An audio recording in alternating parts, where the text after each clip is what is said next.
It's been an absolute honor working with you. Thank you, And you have this work ethic and this spontaneity, and you just are able to just, nail it each time. So I'm going to ask you a question. What would be the hardest question that you would ask yourself right now if you were in my shoes? If I'm really committed to play, how am I doing that every day? If you're really committed to play, Emi, how would you incorporate that? It's really become a mindset for me. It's like I can make cleaning a toilet be fun at this point. And I'm really intentional about it because I do work a lot because I'm growing and my community's growing and I love what I do. So it's not really work, but it's that intentionality that I set every morning when I close my day before I go to bed. That's like, am I having fun? Am I serving people? Am I connecting with people in a different way? This morning, I was at St. Basil's Academy over in Jenkintown. It's a girls' school. And I had 10 girls on my podcast talking about leadership. And, I don't know what they'll do with it. I don't really care. But their little 2 to 3 minute snippets are going to be absolutely fabulous. And I can hardly wait for the world to hear their voice because they're so smart. So we have a lot of things in common, and one of them is change. So I was kind of raised all over the place, and moved a lot. And I know that you've done a pretty big pivot in the last year.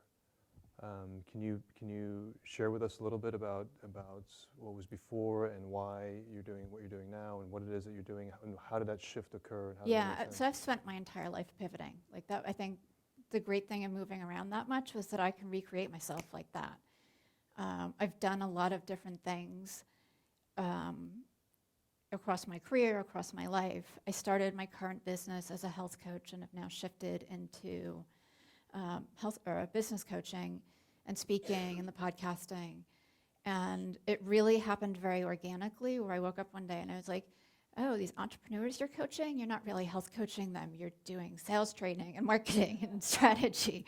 And I was like, wasn't planning on that. So it took me a little while to figure it out, but it's how I can serve best. They still get the health coach piece. They still get the stress management and sleep and all the things that they need. But it's really about helping them move past and create whatever it is that they want in their business without being exhausted, without limiting themselves. So most of my businesses are mission, purpose, heart-centered driven, and they're out to create a better place in the world. So I help them grow enough so that they can actually do that. So I'm definitely a victim of this, and I think I'm going to get a little bit of free coaching here.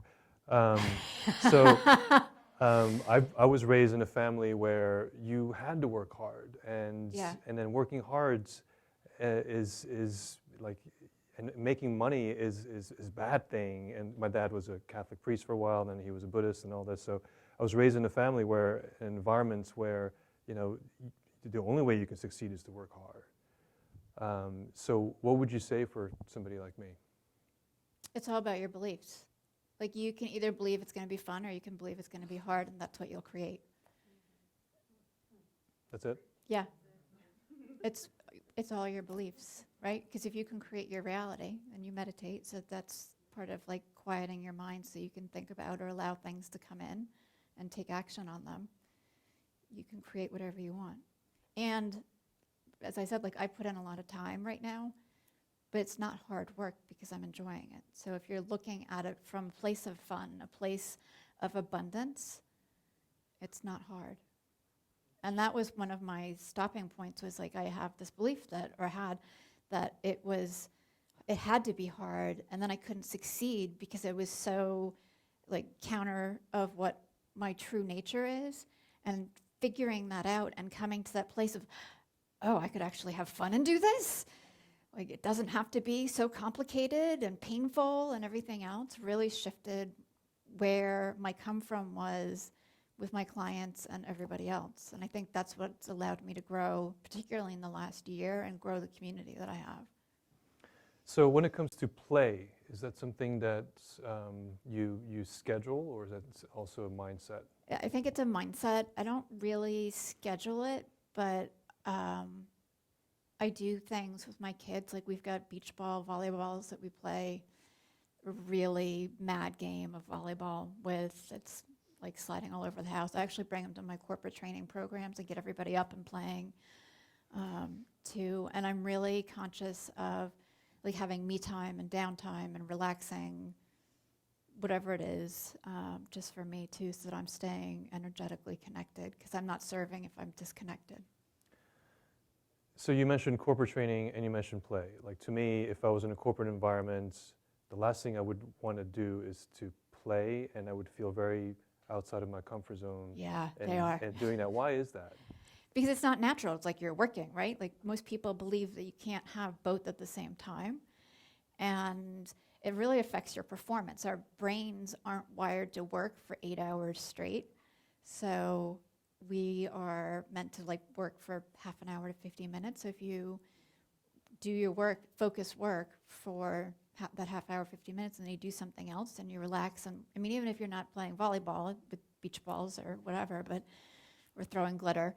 Even if you just go for a walk or you're breathing or you're doing something else, like that can be play. Play can be whatever you want it to be. It actually allows your brain to function at a higher state for longer periods of time. So that's what I tie it to. And then they're like, oh my God, we had so much fun. So they get it after a while. But. So what was, can you maybe, the first time that play became a connection to work? Like when did you come to that realization? What happened? Do you recall that? Well, I really don't want to work ever. Like other people would say it's lazy. So I had to figure out how could I do what I'm doing and have fun.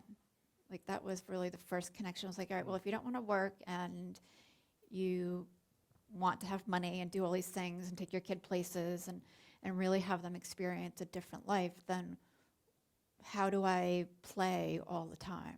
So that was the first kind of conversation in my head, and then it's just refining it from there on.